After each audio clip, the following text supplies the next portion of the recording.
Hey you guys, so a lot of you probably know that most horror movies tend to be just creepy and spooky enough to entertain us for 90 minutes. But there are a few horror movies that are different and are received as downright terrifying. And while I was growing up, there was no movie that fit this description better than Sinister. In Sinister, an author named Ellison moves into a new house only to set free an evil entity that haunts him and his family. He investigates this being himself in order to write a best-selling book about it, but ultimately fails and eventually dies from the actions of the monster.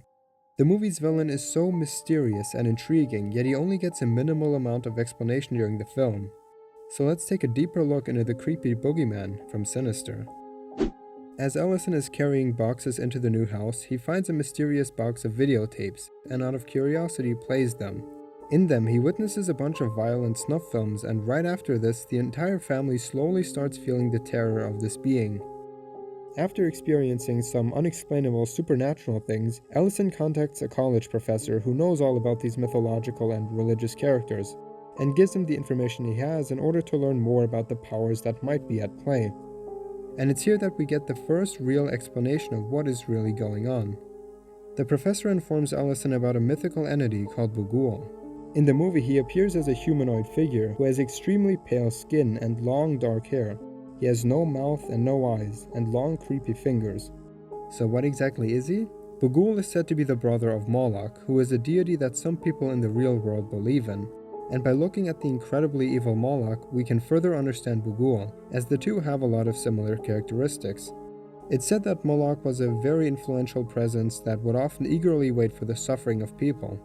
He would then seek to take advantage of those people by helping them out in the short term, knowing that in desperate times they will do extreme things in exchange for his help. Whenever there was a food shortage, for example, he would promise people food, but in return demanded something very strange. He wanted the people to sacrifice children to satisfy his own hunger. The starving people would then follow his demands for his help. And this process of sacrificing children always went down in an extremely painful way. His cult following built these statues of him which would function like a furnace. There would be a fireplace in the bottom which heated the entire thing. Then they would insert the unlucky children into these slots where they would slowly cook to death. How is Bagul connected to all of this? Well, Bagul would often imitate the rituals of his brother to anger him. This upset Moloch so much that he would eventually punish his brother by stuffing his mouth with ash, which would shut it for all eternity. This explains why Bagul has no mouth and never speaks in either of the two films. So Bagul, much like his brother, can only survive by feasting on the souls of kids. Unlike his brother, however, he tricks children away from the real world and lures them into his own realm, where he lives. It's only there that he can proceed to consume their souls over a longer period of time. And the professor describes that Bagul's realm is inside the pictures that depict him, so he lives inside of the pictures and videos that show himself. But let's get into the specifics of how he actually gets the kids. Bagul's presence is initially limited to the house where he was last active.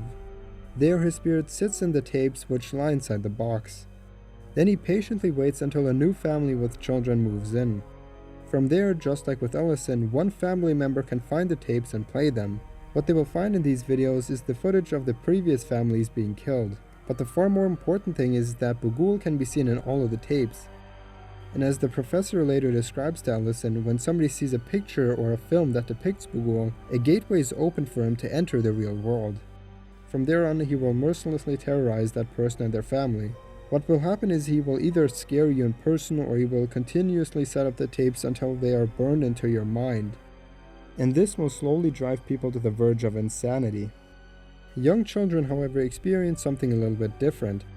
Because what happens is that when Bagul comes to enter your world, he doesn't come alone. But instead, all his previous victims come with him in the form of ghosts. These ghosts are only visible to young kids and they play an essential part in the process of capturing the kids. The ghosts are under his command, and it is their job to manipulate the young gullible children and turn them evil.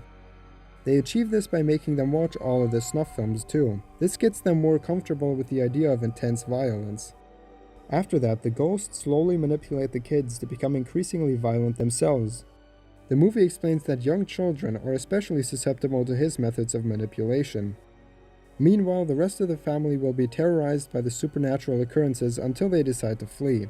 However, what they don't know is that Bagul is still there, and once you have let him into your life, he can travel with you wherever you go. And then when you're in the new house, the final step of Bagul's haunting takes place. The ghost children convince the kid that they have successfully manipulated into killing their family and drawing a big Bagul sign.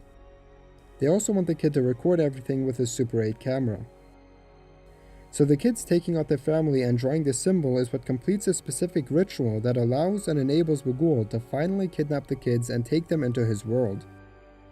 This is seen at the end of Sinister as Bagul picks up little Katie after she completed the 3 steps and walks into the movie that is playing with her in his arms.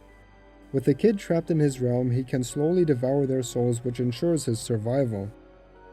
He also makes sure that the kid records everything because this adds to his collection. With an increasing amount of pictures and videos of him out there, he has more portals to come into the real world and repeat the same actions again.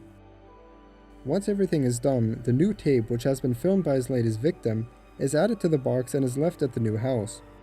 There, Bagul waits for a new family with a child to move in, so that the whole process can repeat itself over and over again. So that covers the abilities, limitations, and methods of this movie villain, who, by the way, is entirely fictional and was made up by the minds of the writers. In my opinion, Sinister is probably my all-time favorite horror movie so far. I thought that it, unlike some other still great horror movies, was just so much darker and more mysterious, which really made it incredibly enjoyable. That's it for today, guys. I really hope you enjoyed it, and I hope I get to see you guys in the next video. Thank you for watching.